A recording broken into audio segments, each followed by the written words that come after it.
Hey there, friends. Welcome back to another episode of the Bible in Life podcast. My name is John Whitaker. I am the host and creator of the Bible in Life, and I am grateful for this venue, this opportunity, this technology that allows you and I to connect like this and to study the scriptures together and to think about our Christian life together. So super grateful for you, grateful for the opportunity to be together.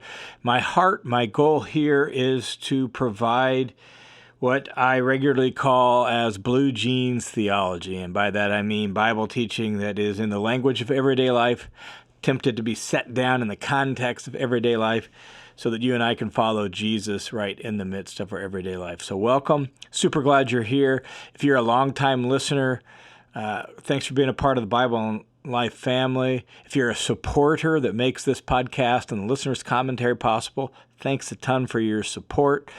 If you're a new listener, welcome. So grateful for you. I pray that you find this valuable and helpful to not only your understanding of Scripture, but your ability to live it out right where you live every day.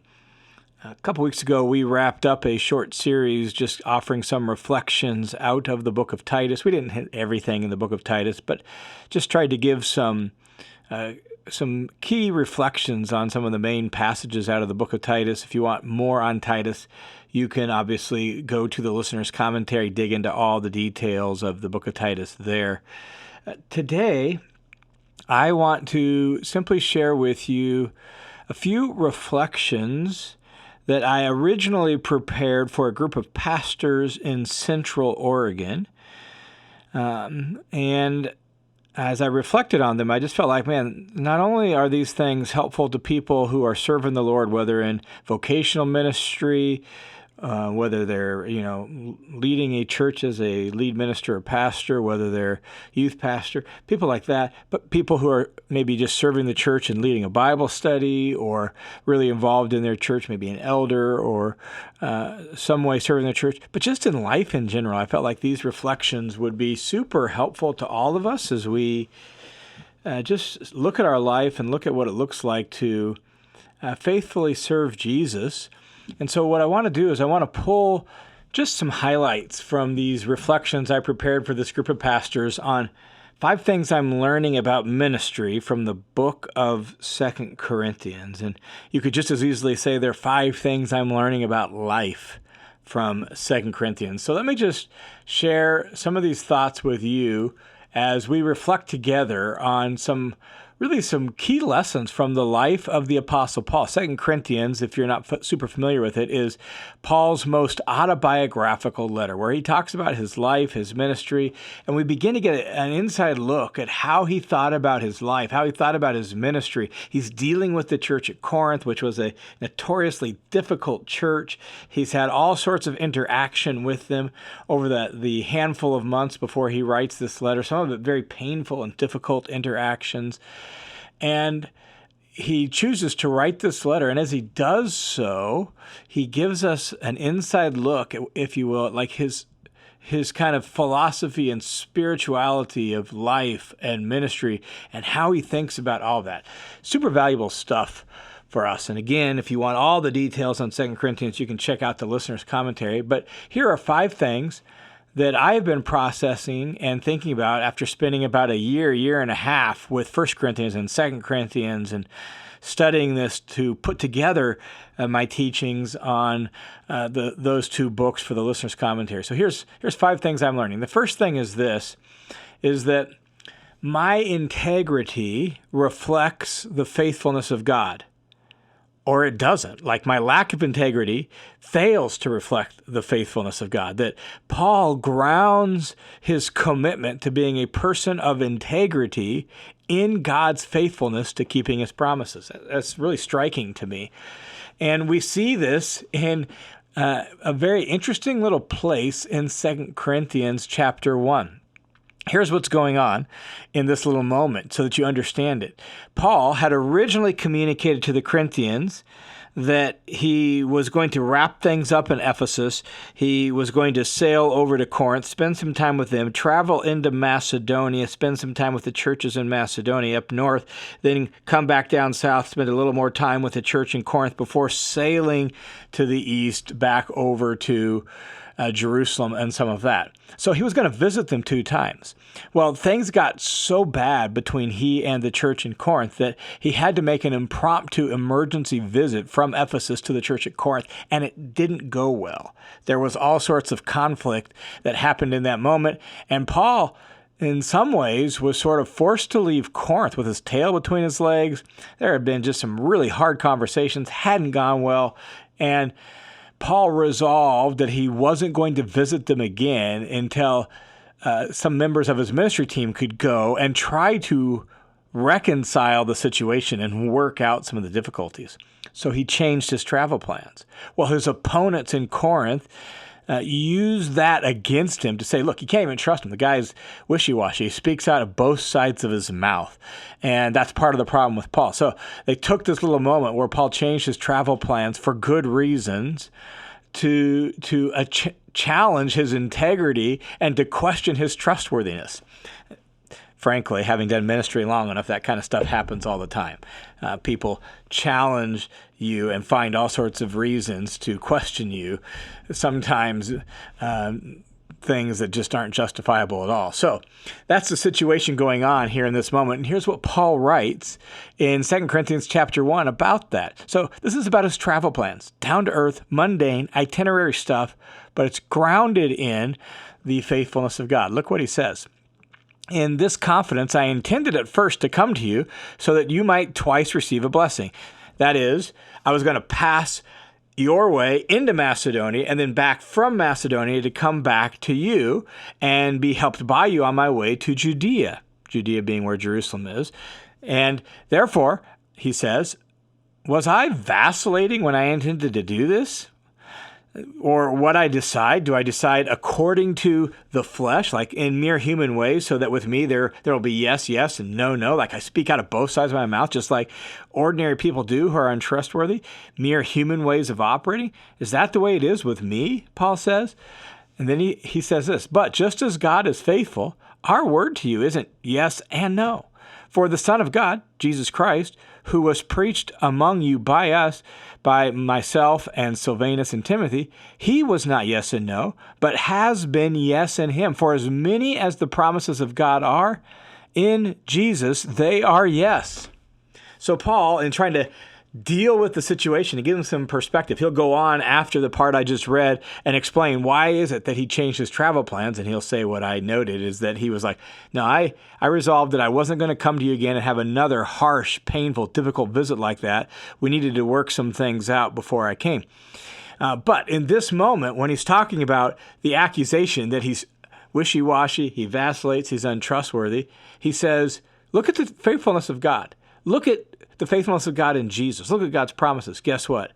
That's what drives me in my integrity and my faithfulness. And so as I reflected on that, my faithfulness, my integrity reflects the faithfulness of God, or it doesn't.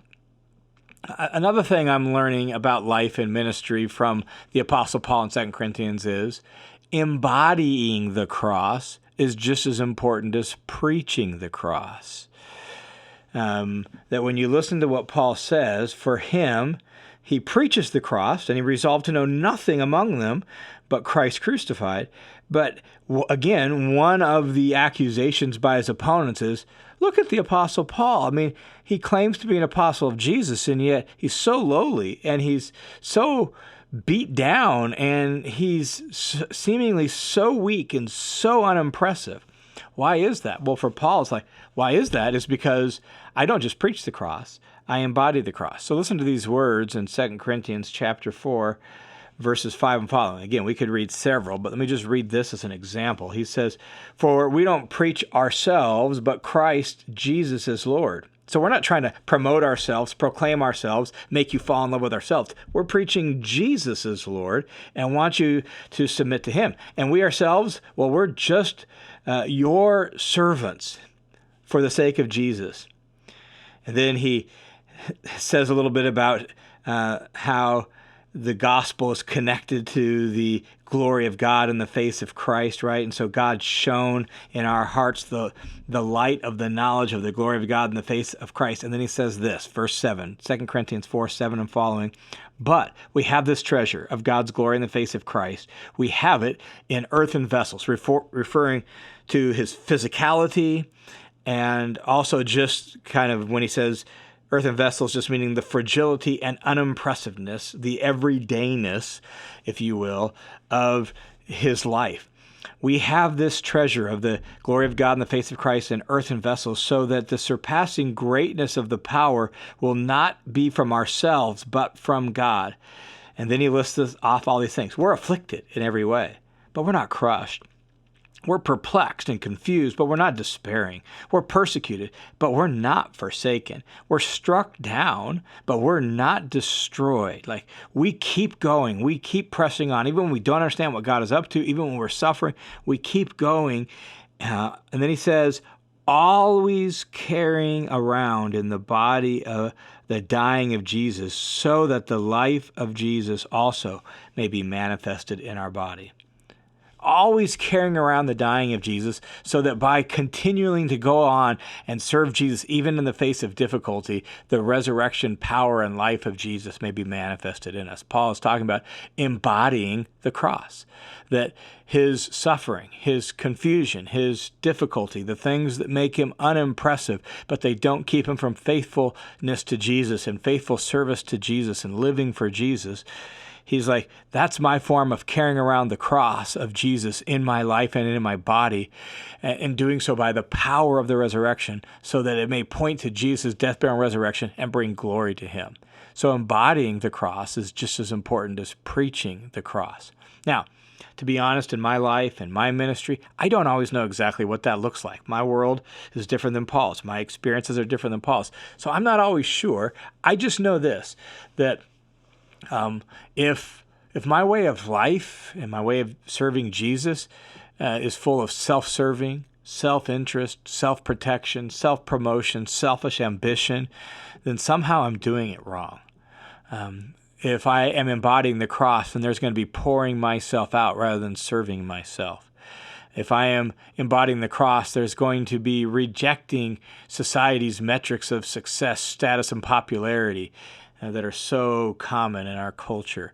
And there's going to be this laying down my life for the sake of others. And so, as one scholar puts it, through Paul and his ministry team's lives of trust, of integrity, of mercy, and of endurance, in the midst of difficulty, hardship, and adversity, God's people that are entrusted to their care will see in them displayed in real time the reality of Christ's death and resurrection. That's what I want for my life, and pray that's what you want for yours. So I'm learning that embodying the cross is just as important as preaching the cross.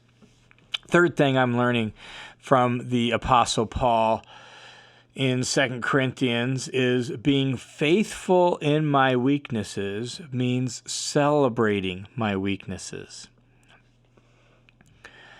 When you read 2 Corinthians, you'll notice an emphasis in moments, even like here in 2 Corinthians 4 we just read, but it kind of comes full flower later in the letter, where Paul emphasizes that these things mark his weaknesses, by which he means the things that mark him out as less than or unimportant or unimpressive by the metrics and the standards that were so valuable in Corinth and often are so valuable in our world. The upwards into the right metrics that says, look, your life is a success. Your portfolio is growing. Your financial portfolio is growing. Your resume is increasing. The size of your ministry is growing. Everything about your life just looks great and awesome and impressive. And people could look at that and say, obviously, he's got everything going on and God's clearly at work in him. And it's sort of a version, if you will, of the health, wealth, prosperity gospel that sometimes shows up in our world. That's essentially what some of Paul's opponents in Corinth were pitching or promoting. And so Paul actually says, 2 Corinthians chapter 12, verses 9 and 10. It's a familiar passage if you've read through the whole New Testament. If you've been around church a bit, it's actually in the context of Paul's thorn in the flesh. So Paul had this thorn in the flesh, whatever that was. He had asked the Lord 3 times, begging him to take it away. And the Lord said, no, I'm not going to do that for you. And here's God's response to him. He has said to me, my grace is sufficient for you, for power is perfected in weakness.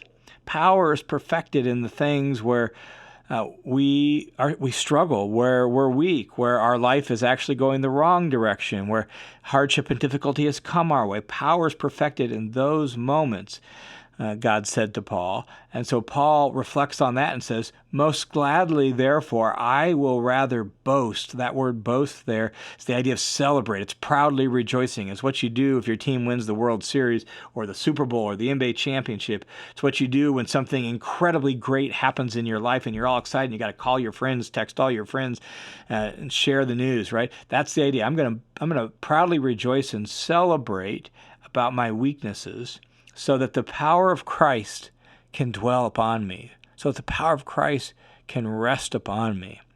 And this commitment of Paul's, this approach to life and ministry, absolutely flew in the face of the culture of Corinth and the culture of Paul's world.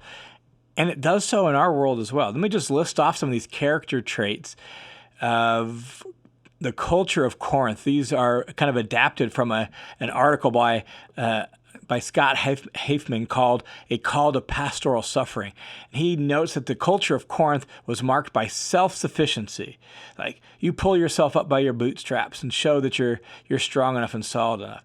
Wealth, because Corinth was sort of unique in the ancient world, you had more opportunity for personal growth and for growing new wealth. There wasn't as much, because the city was kind of a newer city, having been destroyed and rebuilt. There wasn't as much opportunity in most places for new growth, like there was new financial growth as there was in Corinth. So wealth became the key to one's status within society. There was a honored self-display of one's accomplishments, like you would promote your accomplishments and your achievements to elicit praise from other people and honor from other people. A competition for honor that viewed boasting as just good and healthy and a natural thing. You have the right to boast to get honor.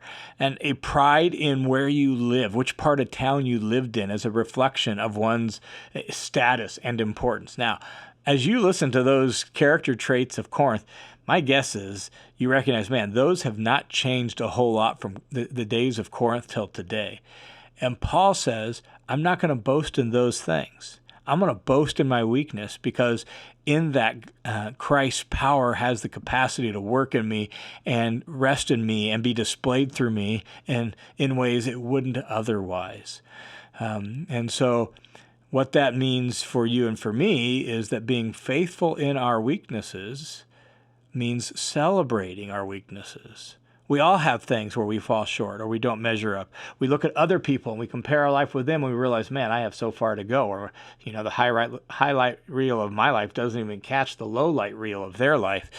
And it would be really easy to think, what's wrong with me? But for Paul, he saw that as an opportunity to display the cross and embody the power of God.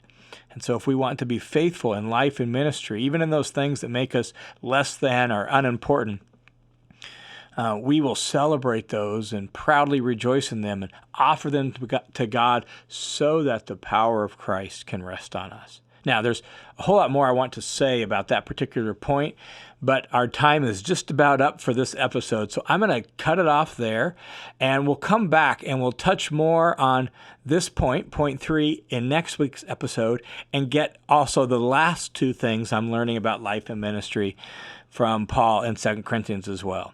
So those are the first kind of 3 or 2.5, if you will, of things I'm learning about in ministry. We'll look at the others next week. So thanks for tuning into this episode of the Bible and Life podcast. I pray you have a wonderful week walking with Jesus, serving the Lord. May He strengthen you. May He grant you grace to please Him in every way. And I look forward to talking with you again next week.